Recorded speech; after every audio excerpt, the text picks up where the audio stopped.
Assalamualaikum warahmatullahi wabarakatuh. Perkenalkan, nama saya Muhammad Nafis Imron dengan NIM 2110116000106,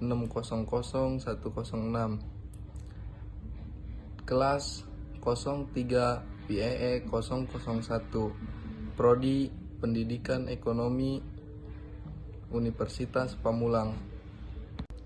Dibuatnya video ini untuk memenuhi tugas persyaratan mata kuliah belajar dan pembelajaran yang diajarkan oleh dosen pengampu, yaitu Ibu Chandra Abdillah SPD MPD.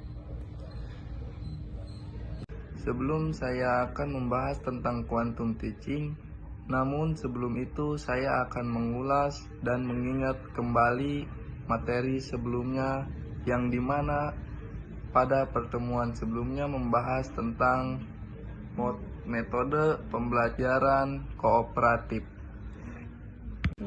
Pengertian pembelajaran kooperatif merupakan pembelajaran membentuk kelompok kecil agar ada interaksi dalam kelompok mengerjakan tugas akademik tertentu.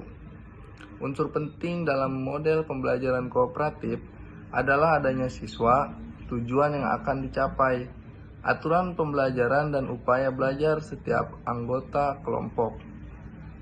Model pembelajaran kooperatif umumnya melibatkan kelompok yang terdiri dari 4-5 siswa secara heterogen berdasarkan beberapa kriteria.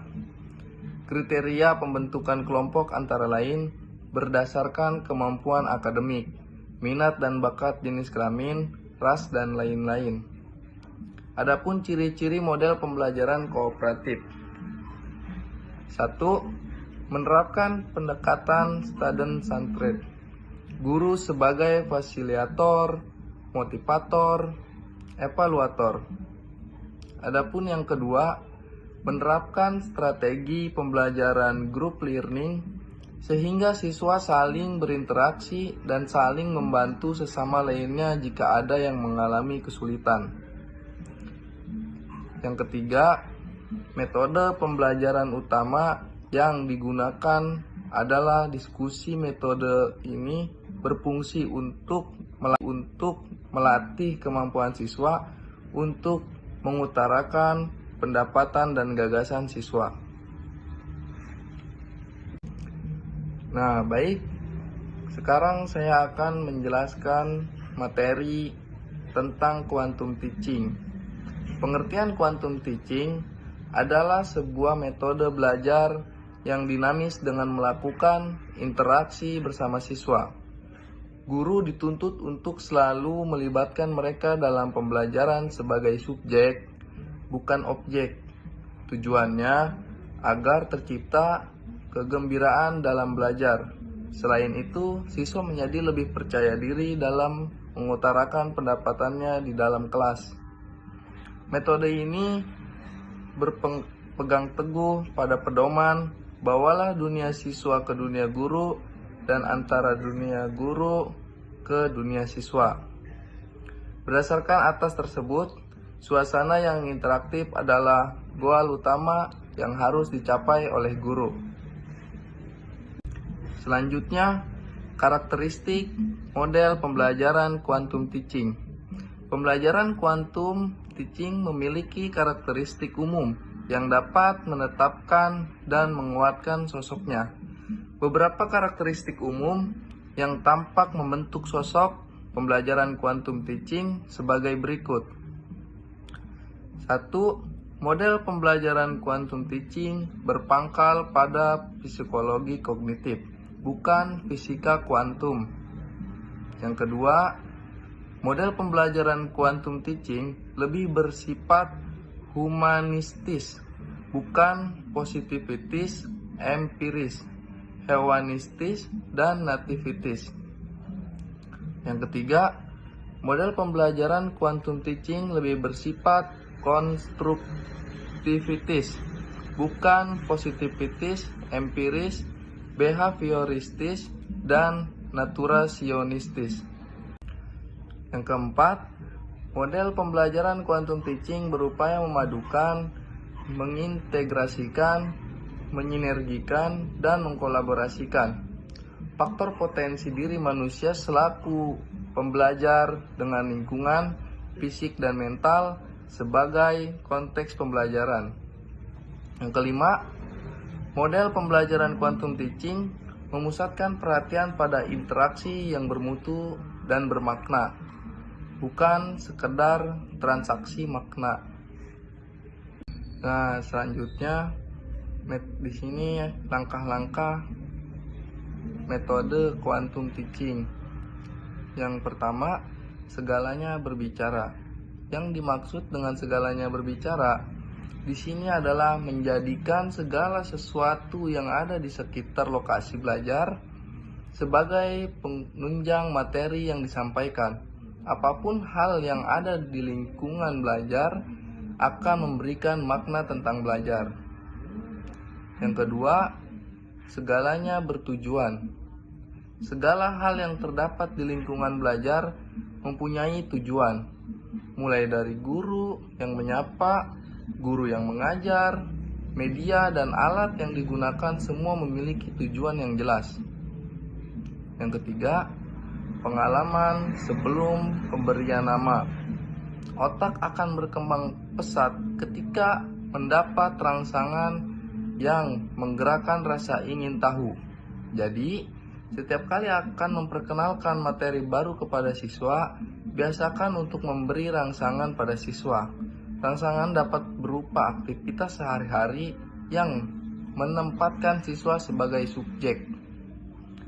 Yang keempat, akui setiap usaha. Kita sebagai manusia seringkali ingin mendapat pengakuan dari orang lain. Hal tersebut tentu sangat wajar, termasuk pada siswa. Pada beberapa kesempatan pengakuan sangat berperan penting dalam pertumbuhan manusia.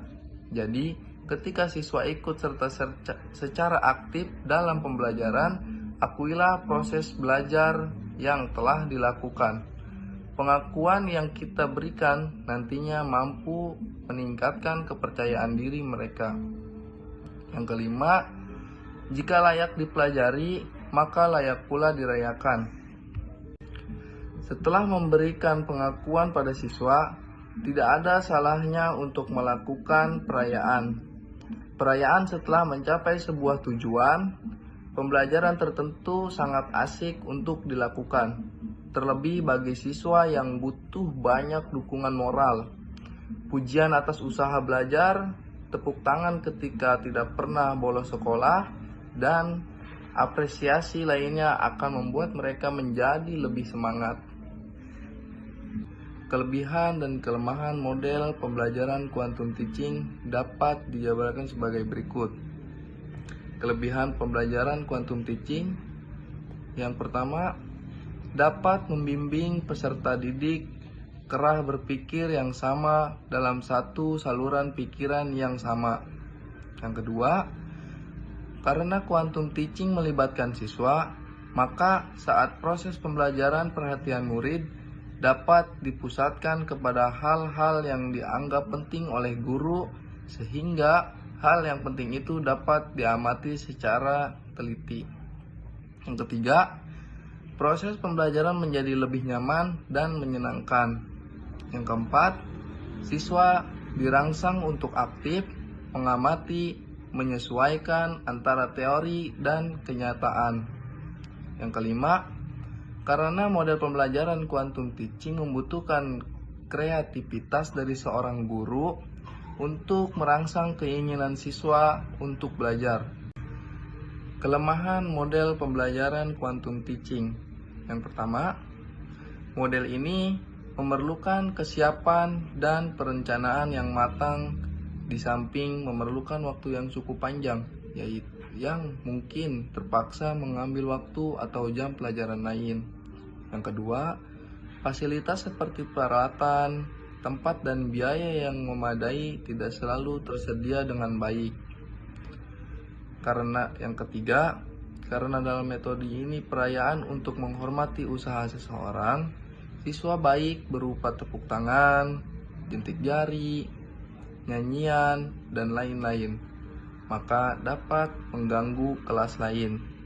Yang keempat, banyak memakan waktu dalam hal persiapan. Yang kelima, model ini memerlukan keterampilan guru secara khusus karena tanpa ditunjang hal itu, proses pembelajaran tidak akan efektif. Yang keenam, agar belajar dengan model pembelajaran ini mendapatkan hal yang baik, diperlukan ketelitian dan kesabaran.